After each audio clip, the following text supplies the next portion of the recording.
Hello friends, मैंने आपको पिछले वीडियो में बताया था कि युद्ध के 12वें दिन में कैसे सात्विकी रूपी समुद्र में कर्ण डूब गया था, जिससे उन्हें दुर्योधन, जयद्रथ और द्रोण ने उसे बचाया था।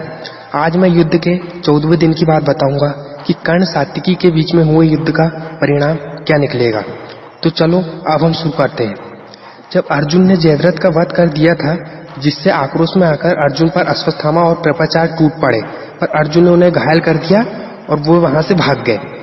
फिर उसके पश्चात जब पांचाल राज के दोनों पुत्रों और सात्विकी सहसा कर्ण पर धावा किया, महारथी अर्जुन ने जब कर्ण को आते देखा तो हंसकर भगवान देवकीनंदन से कहा, जनार्दन, यह देखिए कर्ण सात्विकी के रथ की ओर बढ़ा जा रहा है। युद्ध में सात्विकी ने जो भूरिश्रवा को मार डाला, यह उससे नहीं सहा जाता। अतः आप घोड़े को हाँककर कर्ण की ओर चलिए। लेकिन श्री कृष्ण जी ने कहा कि उसके लिए तो सात्विकी ही काफी है। कि पंचाल राज के 2 पुत्र हो तो बात ही क्या है। और तुम्हें मालूम होना चाहिए कि उसके पास इंद्र की दी हुई शक्ति है, जो उसने तुम्हारे लिए संभाल कर रखी है। अतः कर्ण को जैसे तैसे सात्विकी के पास जाने दो। मैं उस दुरात्मा का अंतकाल जानता हूँ, समय आने पर बताऊंगा। फिर तुम अपने बाणों से भूतल पर उसे मार गिराओगे। सात्विकी को रथहीन और कर्ण को उसके ऊपर धावा करते देख भगवान श्री कृष्ण ने महान शंख को उस ऊंचे स्वर में बजाया। शंखनाद सुनते ही दारुक भगवान का संदेश समझ गया और रथ उसके पास ले गया। फिर सात्विकी भगवान की आज्ञा से वहां जा बैठा। यह रथ विमान के समान दैदीप्यमान था। सात्विकी उस पर सवार हो बाणों की छड़ी लगाते हुए कर्ण की ओर दौड़ा। फिर अर्जुन के चक्र रक्षक युधामन्यु और उत्तमौजा भी कर्ण पर टूट पड़े। कर्ण ने भी बाण वर्षा करते हुए क्रोध में भरकर सात्विकी के ऊपर धावा किया। इन दोनों में जैसा युद्ध हुआ था, वैसे इस पृथ्वी में, देवलोक में देवता, गंधर्व, असुर, नाग और राक्षसों का भी कभी नहीं सुना गया। उन दोनों के अद्भुत पराक्रम देख सभी योद्धा युद्ध बनकर उन्हों दोनों के अलौकिक संग्राम को मनमुग्ध होकर देखने लगे।